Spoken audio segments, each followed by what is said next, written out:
Buen día, profesor. Este es nuestro video sobre el laboratorio número 1, conformado por Johan Carreño y Andrés Castañeda. Bueno, de fondo podrá observar los circuitos realizados en los respectivos simuladores que son Proteus y MATLAB, en donde desarrollaremos nuestro laboratorio. Iniciamos en MATLAB realizando el primer circuito, donde tendremos una resistencia que variará su valor, y pues además tendremos fuente, osciloscopio y un diodo 1N407. Daremos play a la simulación y después de que haya cargado procedemos a abrir nuestro osciloscopio, en donde podremos observar las ondas de cada circuito.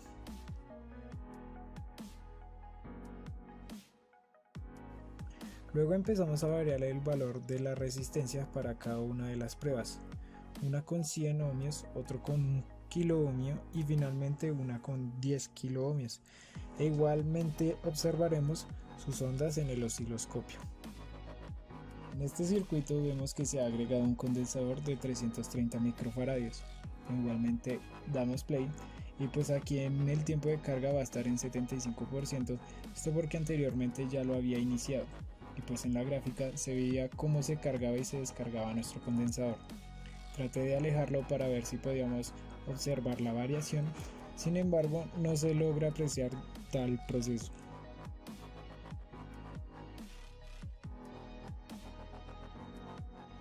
Ahora estamos en Proteus, donde desarrollaremos nuestro circuito RL. Inicialmente tomaremos los valores de 100 ohmios y de 900 milihenrios. Cerramos nuestro pulsador o switch y miramos que en el voltímetro y el amperímetro tendremos unos valores. Ahora abrimos nuestro osciloscopio y observaremos nuestras ondas. También podemos observar cómo muere nuestra onda cada vez que abrimos nuestro switch, ya que la energía no logra pasar. Ahora podemos apreciar que nosotros variamos tanto el valor de resistencia como el de inductor, haciendo los grupos tales como 100 ohmios con 900 milihenrios, 100 ohmios con 1,9 henrios, 10 kilo ohmios con 1,9 henrios y 1 kilo ohmio con 1 henry. En todos ellos se puede ver qué sucede cuando cerramos y abrimos nuestro switch.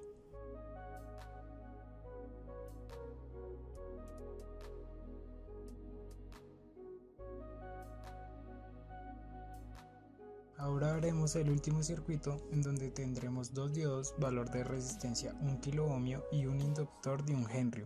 De igual manera cerramos nuestro circuito y observamos nuestras ondas. Además de esto puede apreciar los valores de voltaje y amperaje y pues también cuando abrimos nuestro switch. Buen día, profe. Este es el montaje del primer laboratorio, el primer ejercicio de laboratorio. Entonces este montaje corresponde a este circuito. Pues debido a inconvenientes, pues solo tengo, mis valores de resistencia son muy limitados. Entonces, bueno, procederé a la explicación de cómo deduje la conexión. Lo primero que hice fue poner el switch, que en mi caso no es un switch sino un pulsador, entonces es algo parecido. Un diodo lo reemplacé por un LED, que también es algo muy parecido, y la resistencia pues sí corresponde. Entonces lo primero que hice fue colocar el switch, o sea el LED, y me fijé mucho en la conexión que tiene ese switch con el diodo. Lo que pueden notar es que el lado positivo, en mi caso pues el pulsador pues no tiene polarización, entonces da igual por cualquiera de los lados que lo conecte. Entonces el positivo va al positivo del diodo, o sea al ánodo. Entonces, como podemos ver, aquí los tengo así, aquí, y si lo levanto, ahí está. Este es el ánodo, la pata más larga es el ánodo. Entonces así lo conecté, lo volvemos a poner ahí, y ese diodo está en serie con esa resistencia, y a su vez esa resistencia está en paralelo con el switch, o sea que en mi caso es el botón. Entonces por eso fue que yo puse este cable de acá. Permítame un segundo, profe. Este cable azul lo puse ahí para que esta resistencia estuviera en paralelo con la conexión del botón. Ahí está en paralelo, y pues la polaricé. esta, la de la resistencia, la puse a positivo, y la del botón la puse a negativo. ¿Cómo deduje eso? Pues aquí de la siguiente manera. Como aquí me dice que esta es negativa y esta es positiva, entonces el positivo es al diodo y el negativo es al botón. Entonces de esa misma manera lo tengo acá.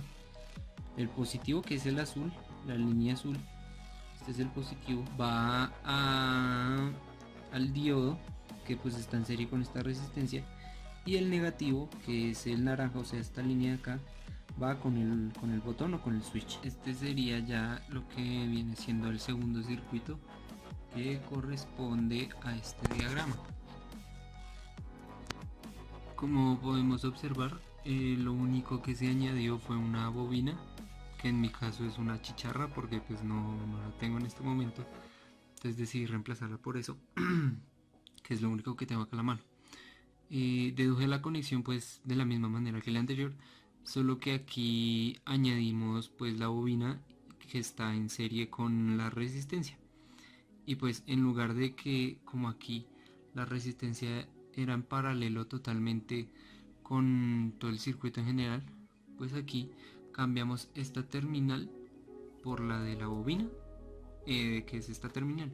Entonces esta parte sigue siendo igual, esta parte, lo único que cambia es esta parte, que sería pues la resistencia en serie con la bobina, y a su vez la bobina pues esta pata de la bobina en paralelo con el switch. Eso sería lo único que habría que cambiar ahí. Este es el último circuito que usted nos planteó en la guía de laboratorio. Como puede observar, o bueno, pues esta es como una observación, es como la progresión de estos tres circuitos, de este con este, acá ya se agrega bobina, y pues el último se le agrega un diodo en paralelo con la resistencia a la bobina. Entonces en eso fue lo que más me fijé, que esta conexión estuviera bien hecha.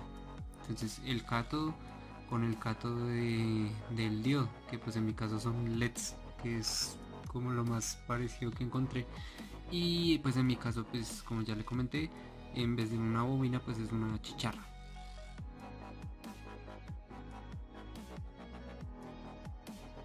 La finalidad del circuito, se esperaba que su eficiencia fuera la ideal, que es pues cuando la onda va a bajar o subir dependiendo del rectificador que estemos usando. Si es positivo, pues que solo deje pasar el voltaje positivo, y si es negativo, que solo deje pasar el voltaje negativo. En el caso de que fuera un rectificador de onda positivo, que cuando fuera a bajar hacia el voltaje negativo no hubiera absolutamente nada de ruido, nada de perturbación en el eje X, puesto que esto nos muestra que se están filtrando voltajes negativos, no muchos, pero si hay distorsión, quiere decir que se está filtrando un poco. Bueno, profe, una de las conclusiones más importantes que yo saqué después de realizar esta práctica de laboratorio, o bueno, al menos tener la idea y ver la simulación, cómo funciona y pues su ejecución como tal, fue que este rectificador de onda hace parte de las cosas importantes dentro de la electrónica de potencia. ¿Por qué? Porque nos permite separar el voltaje tanto positivo del negativo como separar el negativo del positivo. Esto nos permite tener más funcionalidad y efectividad al momento de pues llevar a cabo los montajes que nos propongamos.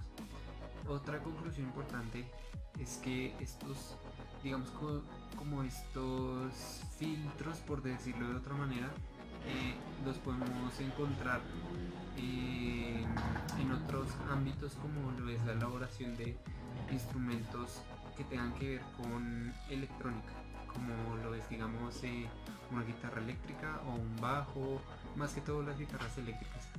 No sé si el profesor conoce lo que es un pedal para guitarra, pero bueno, la idea de estos pedales de guitarra tienen el mismo concepto de lo que es un rectificador de media onda. Funcionan cortando frecuencias o bajas o altas. Incluso hay algunos pedales para guitarra que modifican el sonido de la misma, pues cancelando las frecuencias medias. Otra de las cosas importantes para resaltar en cuanto a los rectificadores de onda es que pues hay dos tipos, profe, como ya conocerá usted, que son pues los rectificadores de onda completa y los rectificadores de media onda. Pues los de media onda ya los conocemos, que pues son los que permiten el paso de solo de corriente, solo de voltaje positivo o solo de voltaje negativo, a diferencia del rectificador de onda completa, que lo que hace es invertir la onda en general. Realmente pues pienso que hay que tener bastante cuidado al momento de escoger cuál se va a emplear, puesto que pues eso puede cambiar la funcionalidad, ¿no? Digamos que si estuviéramos usando, si estuviéramos poniendo en práctica lo que vienen siendo los amplificadores, que se tiene que tener mucho en cuenta la polaridad, pues puede llegar a variar la funcionalidad de un amplificador inversor. Entonces pues ese tipo de cosas hay que tenerlas muy en cuenta. Como primera observación, si cambiamos el valor de la resistencia en el primer circuito, se puede observar que la funcionalidad es la misma, lo que quiere decir que el valor de la resistencia no afecta mucho. Como segunda, podemos decir que la amplitud de la onda no se mantiene, sino que disminuye cuando le aplicamos el rectificador de media onda. Y como una tercera, podemos decir que la amplitud de onda cambia en diferentes ciclos cuando usamos el rectificador de onda.